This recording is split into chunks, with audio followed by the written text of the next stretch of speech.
Let's begin by creating a formula node. To do that, just click on any blank area, click Structures, Formula Node, and size it to the appropriate area you will think you need.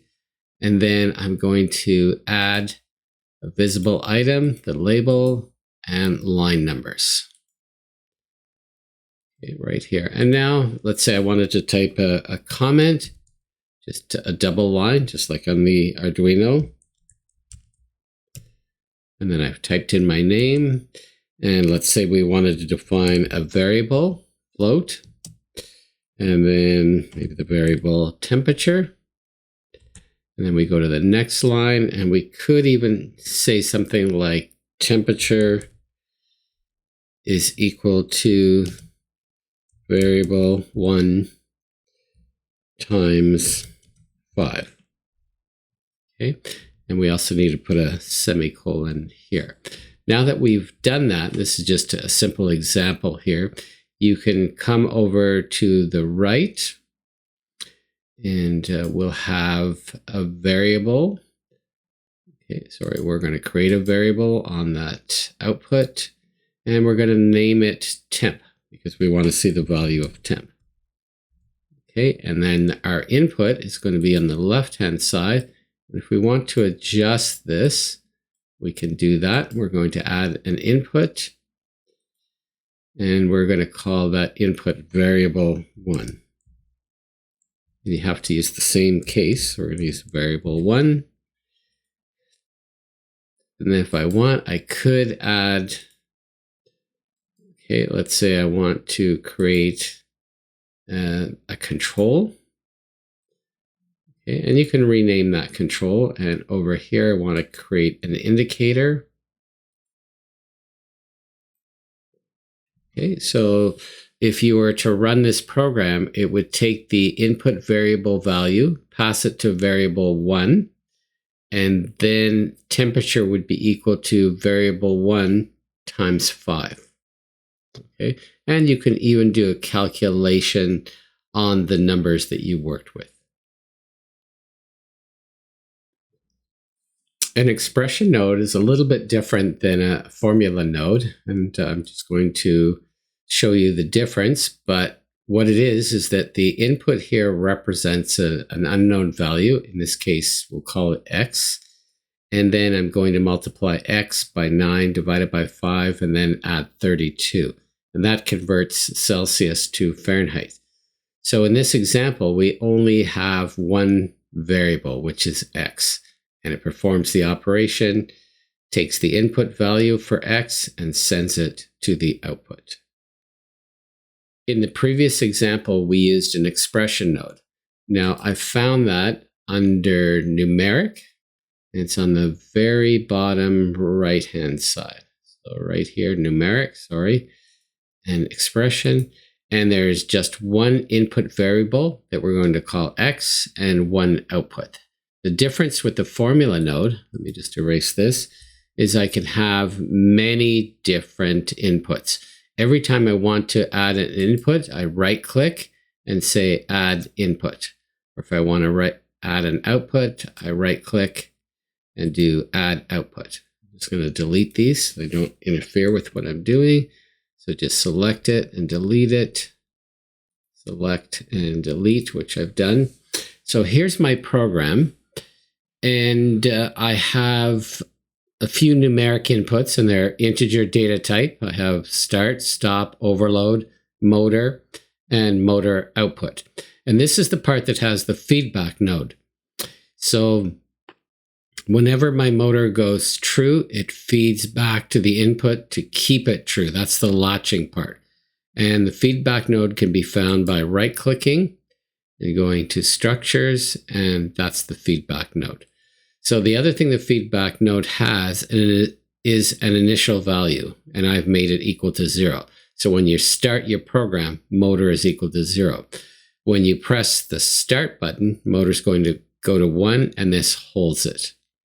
Okay, and this is an if statement. So if the stop is true, which it is if you haven't pressed it, and the start button is true, which will happen when you press it, or the motor is running, that'll keep the motor running. But if you press the stop button, meaning stop is false, the motor will stop as well. Okay. So we have a few variables at the input that we're going to discuss next. All of the inputs and the outputs to the formula node must be numeric. So if you do have a Boolean variable, you have to convert it to a numeric. And the way to do that is you have these special functions that allow you to do that conversion. So this one's called the Boolean to 0, 1. So if the Boolean value is false, you'll get 0 over here. If it's true, you will get 1 here. To find that conversion, you just right-click anywhere on the blank screen, and you go to Boolean, and you will find the Boolean to 1 right here. Okay, this is where you'd get it from if you needed it. Okay, I'm going to erase it. The same thing happens on the right-hand side. If you need to convert a numeric value to a Boolean, that would be found under the comparisons. And there should be a not equal to. So what's happening, oops, the wrong one, sorry. Not equal to 0. So it's under comparison, and not equal to 0 is what I'm looking for, which is right here. So when that numeric value is not equal to 0, which means anything 1 or above, it causes the output to go true. And if it's equal to 0, it causes the output to equal 0. So that does the conversion. So the other thing you'll notice here is if I'm just going to move this over, this function here doesn't seem to have that blue line at the input. If you ever notice that, all you have to do is right-click on the wire and do clean up wire, and that fixes that problem. Make sure all of the code that you write doesn't have inputs coming from the bottom, the top, the right-hand side. So you want to fix that up. Another way to connect variables is using something called a local variable. And to create a local variable, you basically right-click anywhere on the page, go to Structures, and you'll have Local Variable. And what a local variable is a way to connect, for example, an input to an output or another variable. And you'll find that that local variable has a question mark initially, because you have to assign it a variable. And if you just click when you have the hand appearing, these are all the variables that you could assign to it. Let's say I wanted to assign overload. Okay, so now I have that variable overload that's used somewhere else in the program, and I could connect it to something else. So notice here that right now it's being set up, so I'm going to send something to that variable. But if I want to change it so that I get a value from the variable, just right-click on it and change to read. So now I'm getting data from that variable, the arrow's pointing on the right, or change it to a write, which means I could write to that variable. So that's called a local variable. Very, very useful. So what I've done here is created two variables, one for the overload and one for the temperature sensor. And where did I get those variables? They were up here. Okay, and I'm going to go back to where I was. And so now I can make use of that variable. And here's another problem, just like the one we had before, that this wire seems to be coming from the top of the box. To fix that, do clean up wire. And now it's okay. So as I said, when you have the hand, you can select any variable and you could change it to whether it's reading or writing. Same thing here. You can just right-click on it and you can select the item or the variable. That's how you work with a local variable. Same thing with this wire. Let's see if we can clean it up. And there, we just cleaned up the wire. And one of the things you might want to do is always to label functions. So it's a greater than symbol, has two inputs. And it tells you here that this input is the X, this is the Y, and the output is comparing to see if X is greater than Y. All right, so that seems to be okay. In this part of the code, I'm trying to read the variable resistor voltage and the voltage created by the thermistor divider. Now, on my actual circuit, I have two channels, and I can open up this DAQAssist to look at that. So let's do that.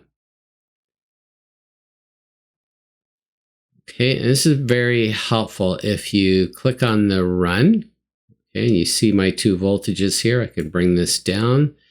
And if I want to just verify where the variable resistor is, I'm adjusting that variable resistor, and you can see that the voltage is changing.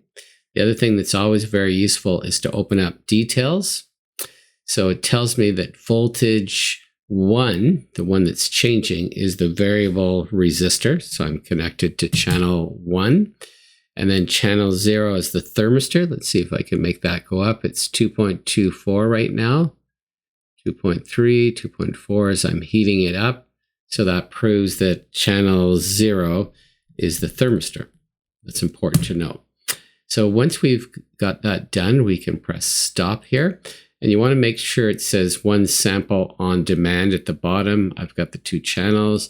If I want, I can hide this.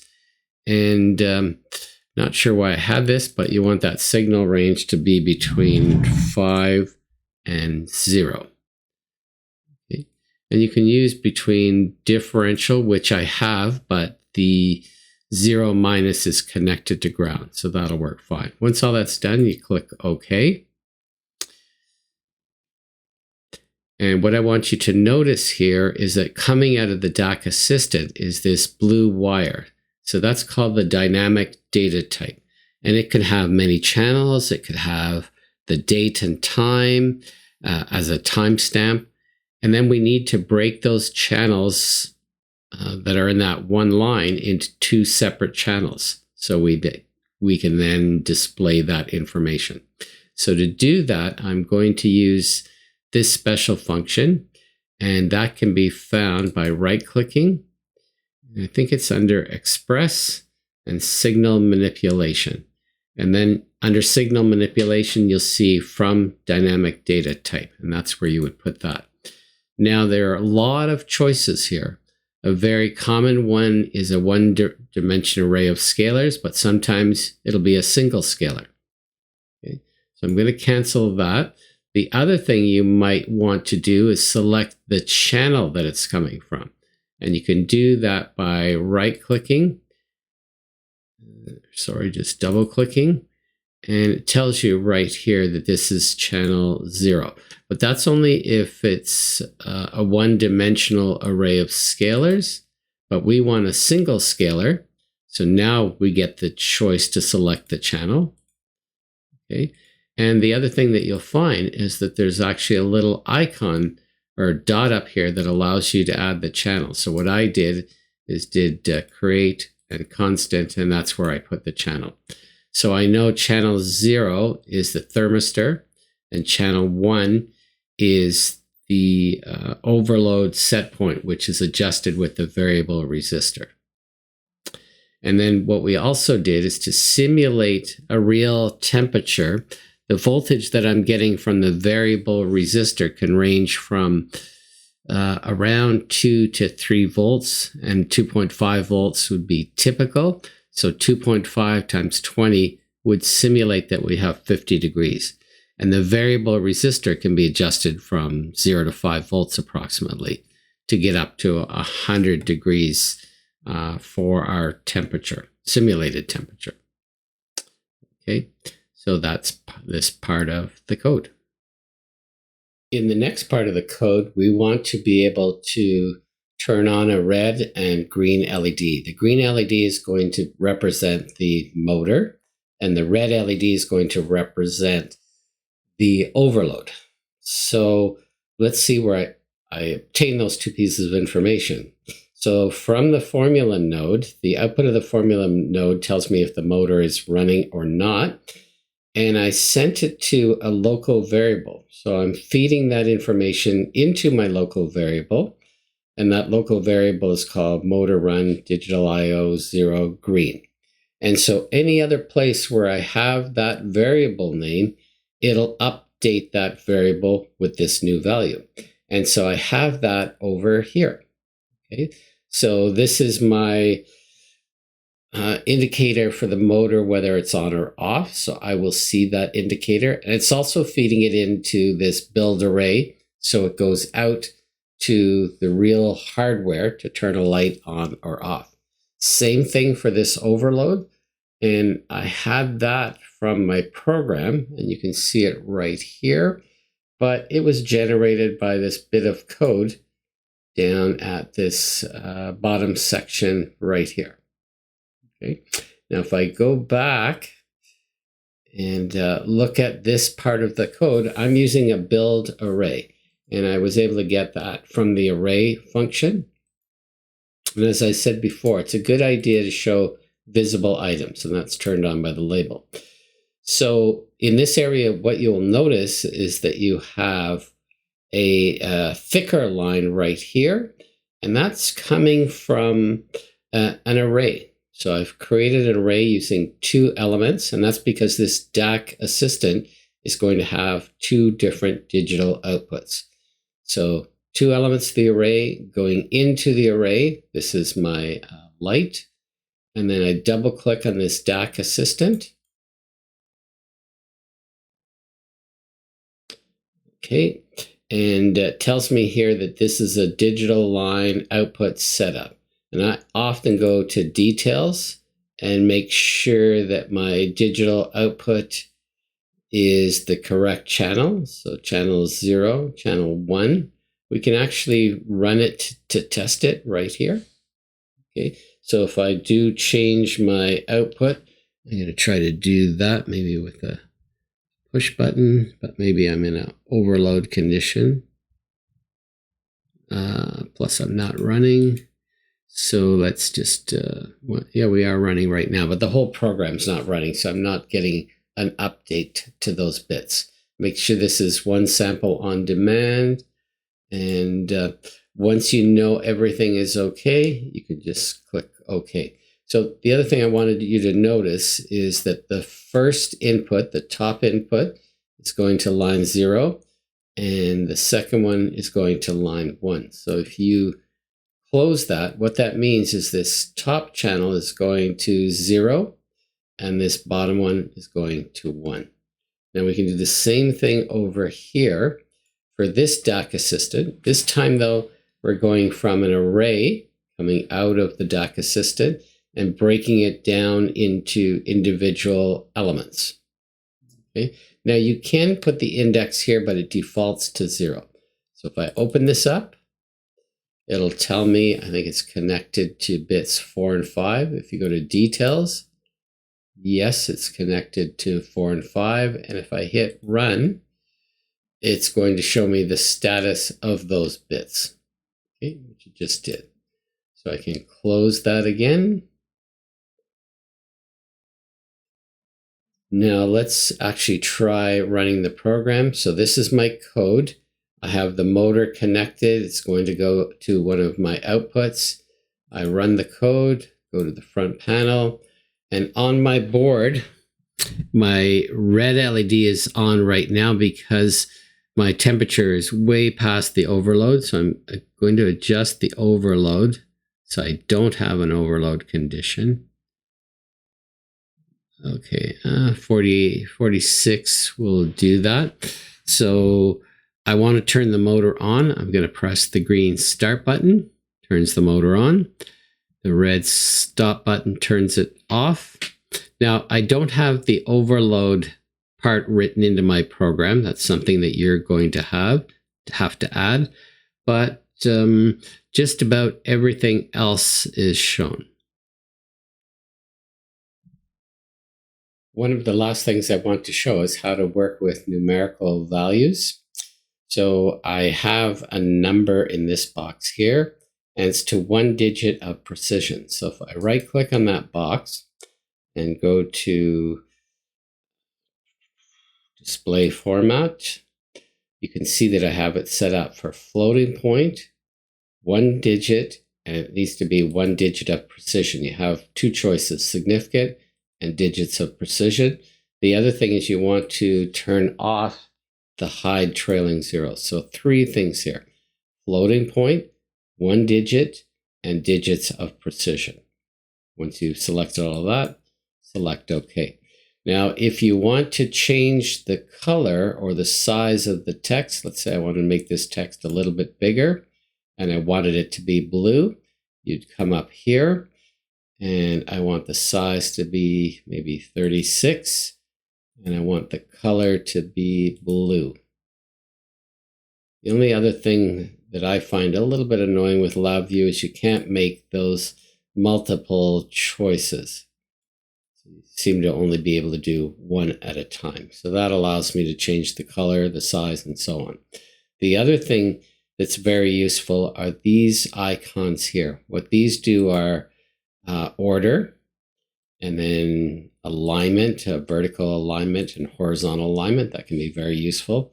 So what I have here is a box I created to group these two together.